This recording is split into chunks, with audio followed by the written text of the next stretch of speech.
कहते हैं देश में युवाओं का रुझान जिधर होता है देश उधर ही जाता है। आजकल युवाओं का रुझान बहुत तो नहीं पता चलता, लेकिन जितना पता चलता है उसमें वह अपनी जाति अपना धर्म बचाने में लगे हुए हैं।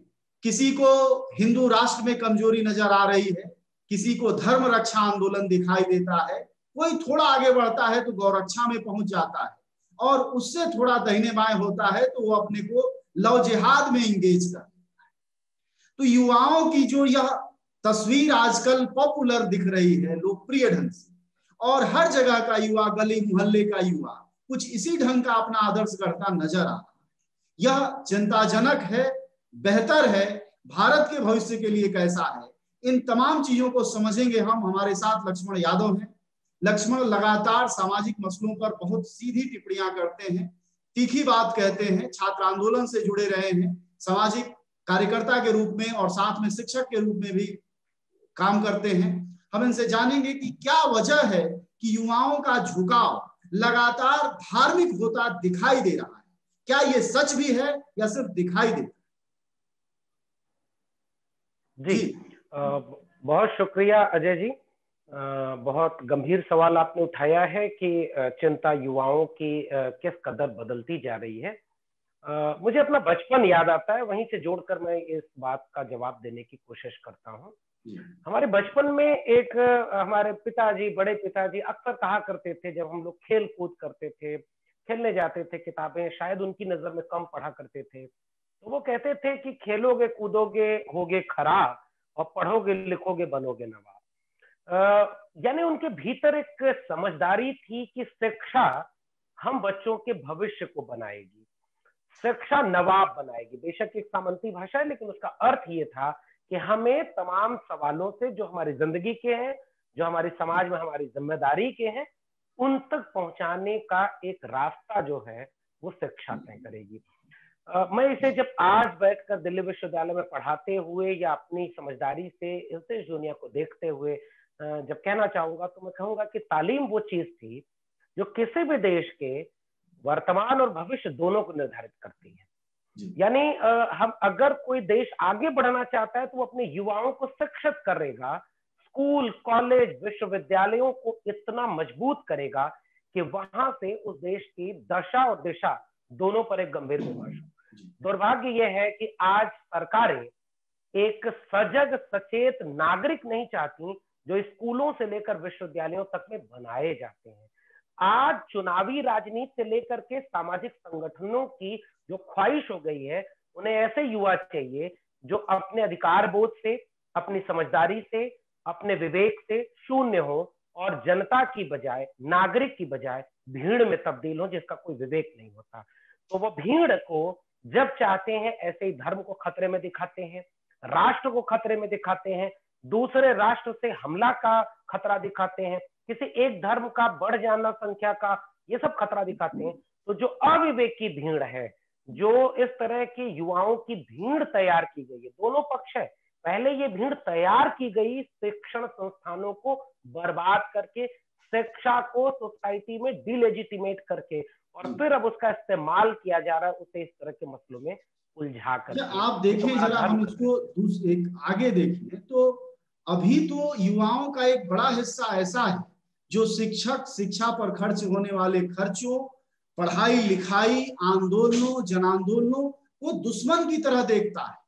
तो यह जो पीढ़ी आई, यह किस गैप से निर्मित हुई, क्या गड़बड़ी हुई जो एक ऐसी पीढ़ी युवाओं को निर्मित हुई, जहां की आप जिस शिक्षा की बात कह रहे हैं अपने चाचा को याद करते हुए, वह पीढ़ी कहां गैप हो गई कि उसकी चिंता धर्म को हो गई, जाति की, संप्रदाय की हो गई, पढ़ाई लिखाई की चिंता को वो दूर चला गया और वो गालियां देता है सरेआम, लगातार ट्विटर पर ट्रोल करता है जब आप पढ़ाई लिखाई की बात करें। ये कैसे? बिल्कुल, ये सबसे अहम चिंता इसी बात की है कि ऐसा हुआ क्यों।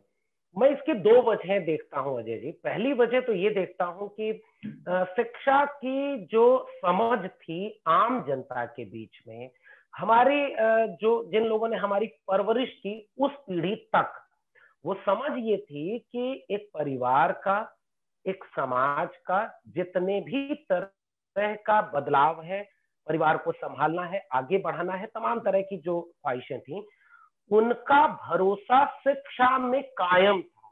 क्योंकि जो अपनी जगह जमीन गिरवी रख करके, गहनों को गिरवी रख करके लोगों ने अपने बच्चों को पढ़ाया, और फिर वो एक पीढ़ी बनी जो उस शिक्षा के चलते ही उन्होंने अपने अपने स्तर पर इस तरह की ख्वाहिशों को पूरा भी किया।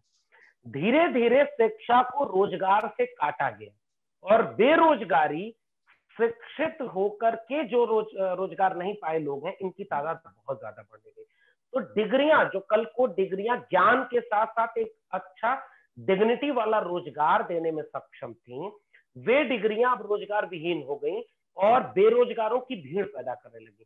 तो धीरे धीरे समाज में बेरोजगारी बढ़ने के चलते शिक्षा पर भरोसा कमजोर होने लगा। क्योंकि कोई ज्ञान की क्रांति तो बाद में होती है, वो दिखती नहीं है कि जब हम शिक्षित होते हैं तो उनमें एक आंतरिक क्रांति अंडर करंट की तरह होती है। रोजगार तो दिखता है ना। तो शिक्षा को लेकर के भरोसा उठने लगा और बेरोजगारों की भीड़ जमा होने लगी। दूसरी तरफ शिक्षा व्यवस्था ने भी अपने भीतर बदलाव नहीं किया। हमारे स्कूलों से लेकर के विश्वविद्यालयों का ढांचा, इसमें दोनों शामिल हैं। इस सिस्टम में शामिल शिक्षक और प्रशासक भी और सरकारी नीतियां भी, इन दोनों ने मिलकर के पूरे एजुकेशन सिस्टम को कोलैप्स किया। तो शिक्षा डिलेजिटिमेट हुई, अपने भरोसे को खोती गई, इसलिए शिक्षा से भरोसा खो गया है। आज देखिए ना, जो शिक्षित नहीं हो पाए, जो एक ढंग के विश्वविद्यालयों में नहीं पढ़ पाए, वो सबसे ज्यादा गालियां विश्वविद्यालयों को देते हैं।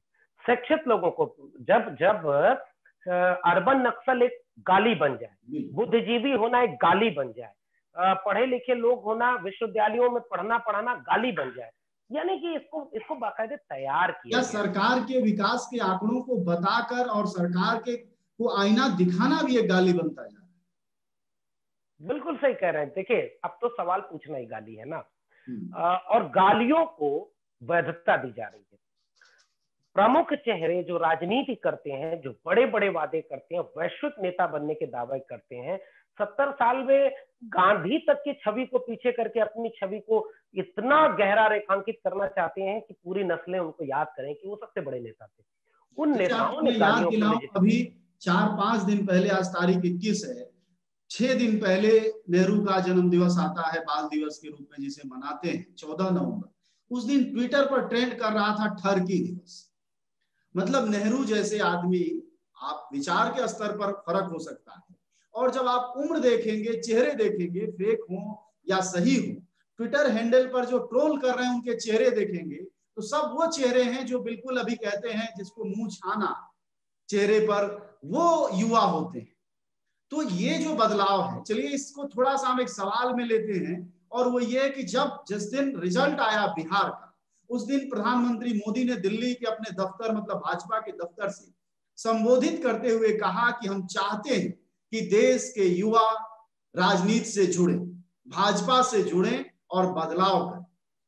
और जाहिर तौर पर इस समय देश के हीरो हैं, कम से कम युवाओं के, जो दिखाई देता है सड़कों पर माहौल जो दिखाई देता है। तो इस मोदी जी की इस बात को आप किस रूप में देखते? देखिए, मैं तो ये कहता हूं कि इस सरकार ने पिछले 6 साल में, और आपके पिछले सवाल को जोड़ के इससे कहता हूं कि जब आप शिक्षा को डिलीजिटिमेट कर लेते हैं तो इसका मतलब ये होता है कि आप सवाल पूछने की समझदारी और हिम्मत, इन दोनों को भी आपने खारिज कर दिया, सायास खारिज किया है। अब इसके बाद इस भीड़ का करेंगे क्या आप?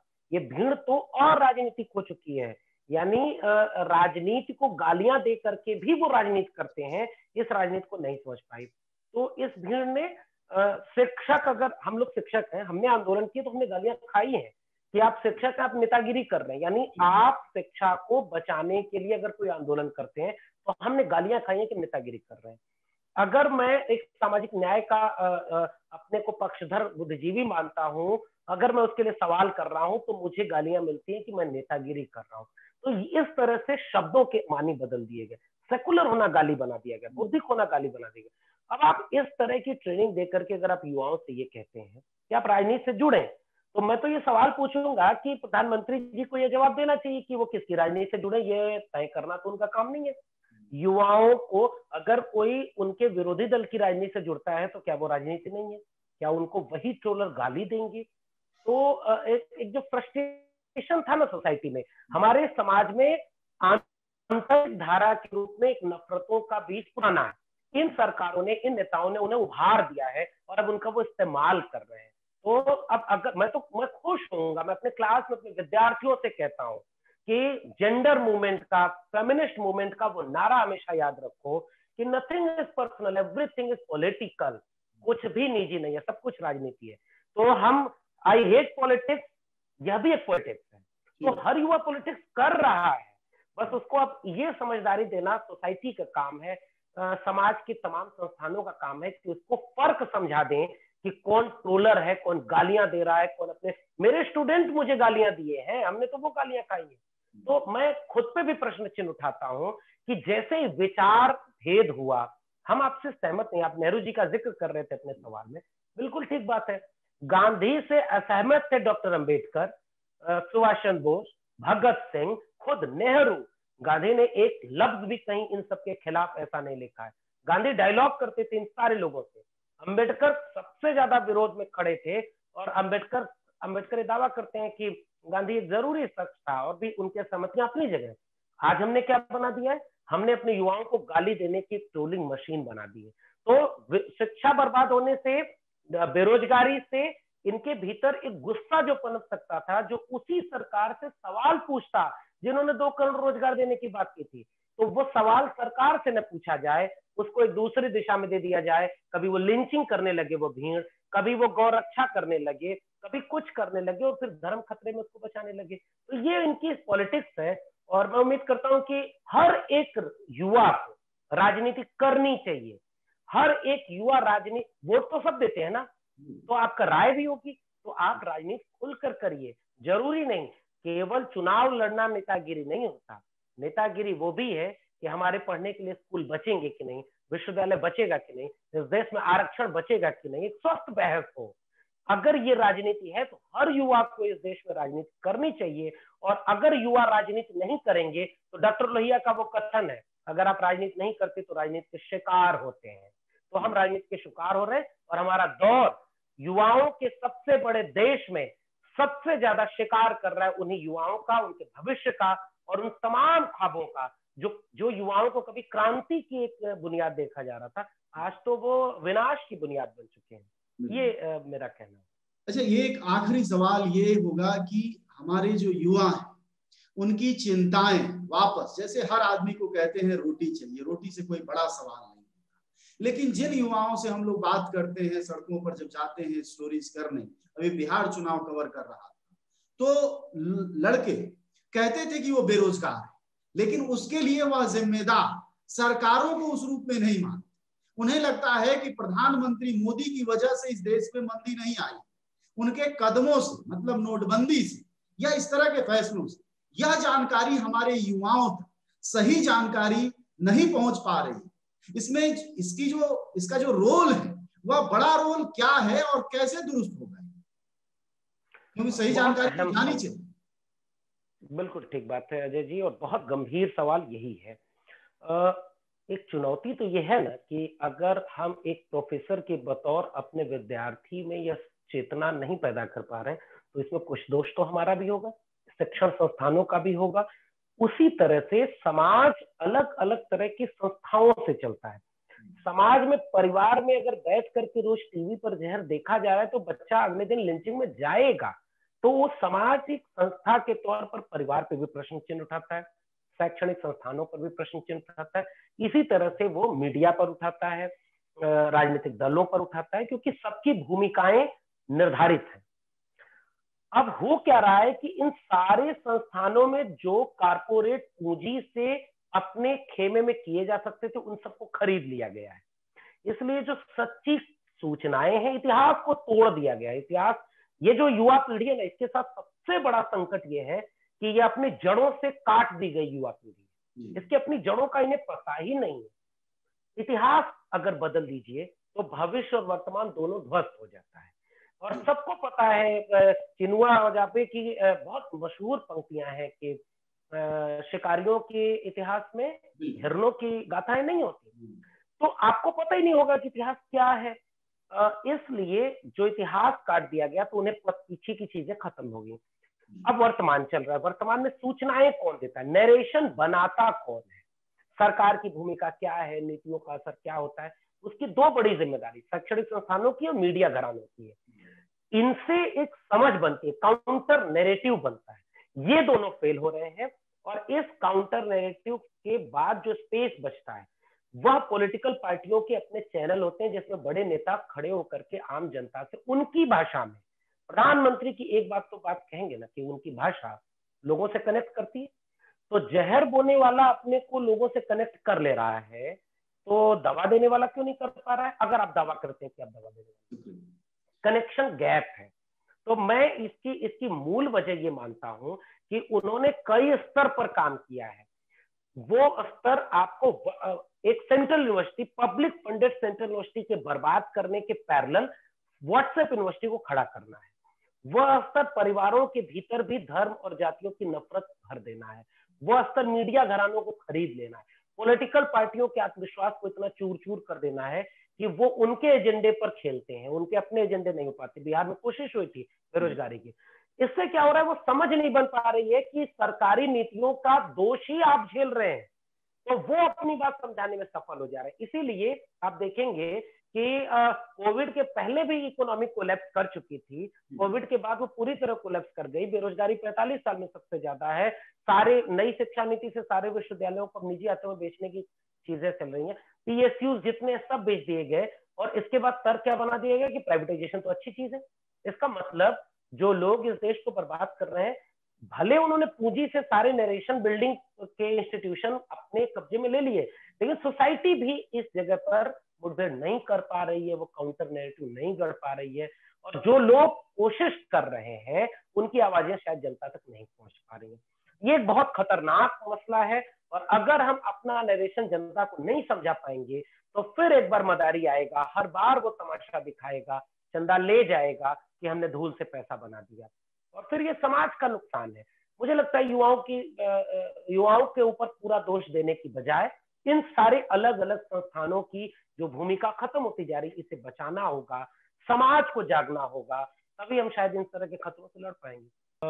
और एक आखिरी बात मैं जो कहना चाह रहा था अजय जी, वो ये कि जब एक देश में स्कूलों से लेकर के विश्वविद्यालयों की अहमियत को खत्म कर दिया जाए और उसके सामने उस भीड़ को, युवाओं की भीड़ को यह समझाने में कामयाबी हासिल हो जाए कि तुम्हें मंदिर चाहिए, और दूसरे तरफ खेमे में फिर वैसा ही एक नेता खड़ा होगा, वो कहेगा मस्जिद बचानी है, तो मंदिर और मस्जिद के को किसके सामने खड़ा किया गया? वो थे विश्वविद्यालय, वो थे स्कूल। मुझे लगता है कि इस पीढ़ी को सबसे ज्यादा बर्बाद किया है इस बहस में कि उनका धर्म खतरे में है, उनकी जाति खतरे में है। मुझे लगता है कि अगर हमें भविष्य बचाना है तो एक जन आंदोलन, सामाजिक और सांस्कृतिक आंदोलन की जरूरत है, जो स्कूलों और विश्वविद्यालयों को इतना ऊंचा खड़ा करे कि मंदिर मस्जिद की सियासत अपने आप ध्वस्त हो जाए। ये चेतना अगर हम जनता तक पहुंचा पाएंगे तो चीजें बदलेंगी। अभी हम बात कर रहे थे लक्ष्मण यादव से। लक्ष्मण यादव पेशे से शिक्षक हैं और वह लगातार सामाजिक मसलों पर बोलते हैं। अभी उन्होंने 3 महत्वपूर्ण बातें जो कही, जो हम लोगों के पकड़ में आई। एक बोला कि शिक्षा संस्थान, दूसरा पत्रकारिता और तीसरा बड़े नेता। ये 3 ऐसे साधन थे जो हमारे समाज को मास स्तर, जिसको लोकप्रियता का स्तर कहते हैं, उस स्तर पर शिक्षित करते। लेकिन वह अब कमजोर पड़े हैं, खासकर वह लोग जो सही बात कह रहे हैं। और हमारे युवाओं का झुकाव अपने रोजी और रोजगार के बजाय धर्म और संप्रदाय को बनाया जाना हमारे देश की पहली चिंता होनी चाहिए, क्योंकि यह देश जिस तरफ जा रहा है वह बहुत घातक है। और घातक उससे भी ज्यादा यह है कि जो पीढ़ियां नफरत के समय में पल रही, जिनको लगता है कि इस देश को से मुसलमानों को खदेड़ देना है इस देश का पहला उपाय है, वो उनके जो बच्चे पैदा होंगे, जो उनकी पीढ़ियां पैदा होंगी, वह ज्यादा चिंताजनक है कि आखिर वह क्या बताएंगे। और लक्ष्मण यादव जिन चाचा को अपने याद कर रहे, वो वाली बात इनमें अगर राज नहीं है तो बेहतर पीढ़ी हम नहीं बना पाएंगे। और जाहिर तौर पर अगर इतिहास खराब होगा हमारा, तो वर्तमान और भविष्य दोनों चिंताजनक।